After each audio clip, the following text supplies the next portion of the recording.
Baby Knott, man, was I got this, man. I don't had several people tell me about Baby Knott and this knife fight he had in the middle of a yard, and I got different versions of it, but it's got to be a true story, and we don't have to necessarily talk about that, but we need to talk about Baby Knott, who he was as an individual. Oh yeah, Baby Knott was he was a homie, a real homie, right? A lot of people don't, a lot of Crips that know him that be on these podcasts, they don't talk about him because he done socked out a gang of dudes, man. Baby Knott ran through YATS and all that. The boy had hands, man. Good individual. If you knew him as a person, Knott was a really good person, man. He just believed in villain or nothing. If you wasn't from Bloodstone Villain, not gonna push the issue on you. That's just how he was. Solid homie, man. Loved him to death. You know, me and Knott ran the streets with each other, you know. And that was my boy, man. I love him, man. It was just a sad situation. He got killed in '90 when I was in the feds. The last time I heard his voice, right? And I was just telling him to be cool. But as far as that, Knott was a true villain, man. He was a real true trooper, man. He was one of the homies that had squabbles, man. Didn't turn down nothing. Solid as hell, man. But his story goes a long way, man. I ain't never been on the journeys with him, as far as him in jail and me on the streets. But I hung with him as a kid coming up, and Knott was solid. He believed in the whole East Side should have been villains at once. That's just how he pushed the car on me. Squabbling down, hard ass homie, loved him to death, man. Went to YA and turned it upside down, man. He did that. Socked out a lot of Crips in his days, man. They don't talk about him. A lot of dudes that know him, they talked about Knott, but Knott was a solid villain, man. Loved him to death. He was a real one. Yeah, his name come up a lot, quite a bit in my findings and people I've talked in dialogue with. His name come up a lot, and everybody gave him a standing ovation, gave him an A, you know, as an individual. You know, can't take nothing from that. So, what's the difference between 52nd and 56? Well, to me, I'm gonna tell you, it really ain't no difference because we all Bloodstone villains. It's just different streets. It's just street numbers. But villains is villains. 5'6", 5 deuce, 5'7", however you want to call it. We all roll up under that umbrella as Bloodstone villain from day one. We just had different streets and we hung out on different blocks. Just like every other hood have certain type of streets. You know, as an order, some streets come out harder than other streets, and then streets get harder and harder. I could talk about like the Twin Ponds. We hung out on Twin Ponds on 52nd. That was our stomping ground. Twin Ponds, right there from Twin Ponds to Xavier's on 51st. Everybody know about the store in Twin Ponds that's coming up, you know, as far as being a villain.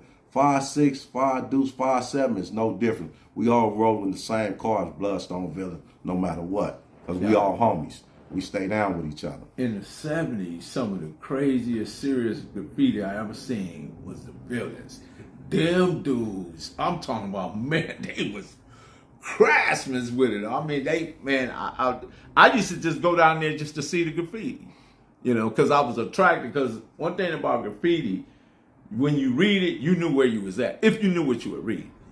You know, you could tell. That's why I always, wherever I went in LA, wherever, Long Beach, Compton, Carson, Garden, whatever, I'm looking on the walls. Okay, that's where I'm at. Okay, you know, to get a read on where I'm at, and then I know how to, you know, carry myself according to based on what I'm reading off these walls. Oh. But that graffiti down there in the villas, woo! Yeah, hey, I can tell you this: we had homies that stroke up, man. We had a lot of homies. Rest in peace. That knew how to hit up on the wall. We had homies that still alive that used to know how to hit up on the wall. One thing, I can tell you this much, man. You got probably over 200-some gangs in LA, South Central, and Compton. No matter, I'm not putting a 2 on the 10. But if you look at all these hoods, and you got some hoods with hard-ass names, I think Villain is one of the top 10 hardest hoods that ever been written in the map. If you could just say, Bloodstone Villain, the villain itself, look it up in the dictionary, tell you what a villain is. But I think we one of the top 10 hardest names in LA out of Compton and South Central. Yeah, I definitely lived up to that expectation, because I don't know exactly when the villains, but I can remember them. I'm just saying, from my recollection, I believe 72, 73. I think they go back that far. Yeah, most definitely. And it might even go back a little further. because that's when the outlaws were the outlaws. It wasn't none of that. The 60 laws. Yeah. It wasn't. Papa Thune Park. Yeah. From the 20 laws Right. on down. Yeah. Right. And I remember the outlaws, man. They had them on record as taking school buses to go to parties. You know. So yeah, that was a whole other section. But the Bottoms, man, was always really popular because of the heavy presence of African Americans. And, you know, the businesses down there, even right now, you got Whitey down there, back down there. I think he's on 25th with the chicken stand, you know. Yeah. He trying to, you know, rekindle that, you know, because at one time the whole corridor was lined with black business. But when you see it now, it's either not there or it's barely there. Yeah, I one day the police took me to jail, right? And I was looking inside the police station on the wall. And I seen all Central was a hell of a black corridor for blacks. The jazz bands, the jazz thing, the little clubs they had, the little Sam Cooke and all of them hung down. Yeah, Marvin Gaye, Joe Tex, all of them.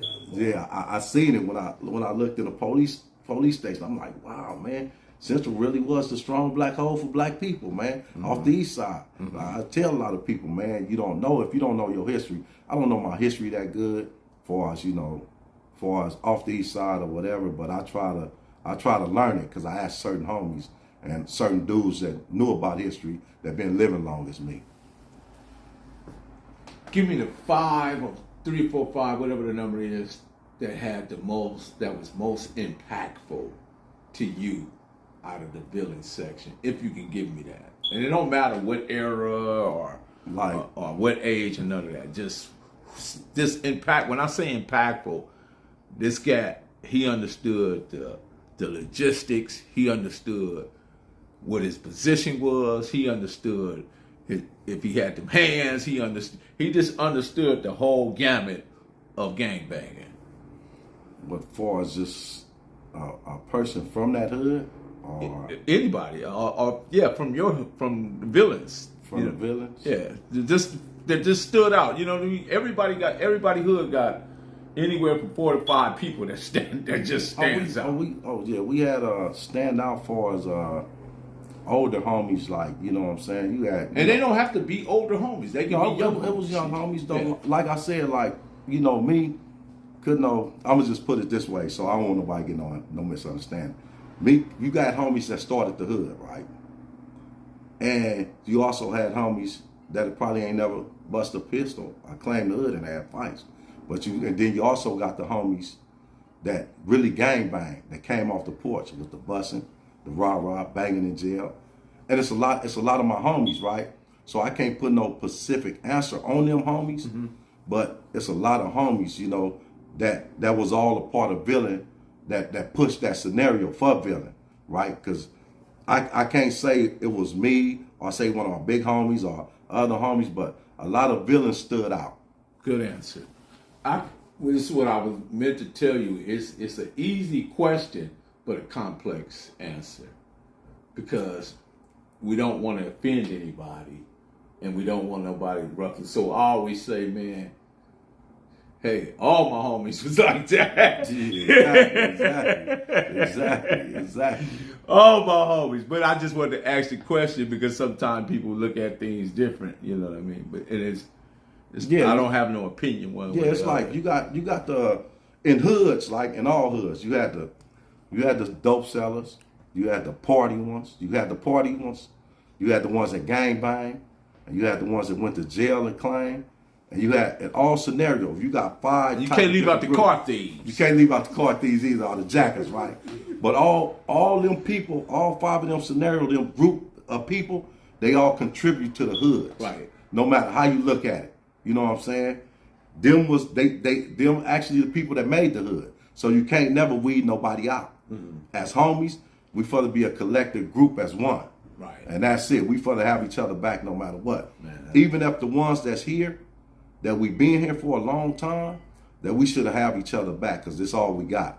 And if your little homies see the big homies arguing with each other and not getting along and they ain't on the same accord, your hood, the little homies see this, so they start falling in the same category as this dude, and this dude, and they get the wrong perception of a dude that's trying to do right and try to save the hood and save the community from falling down. Because one thing about wars, ain't nobody gonna win no wars.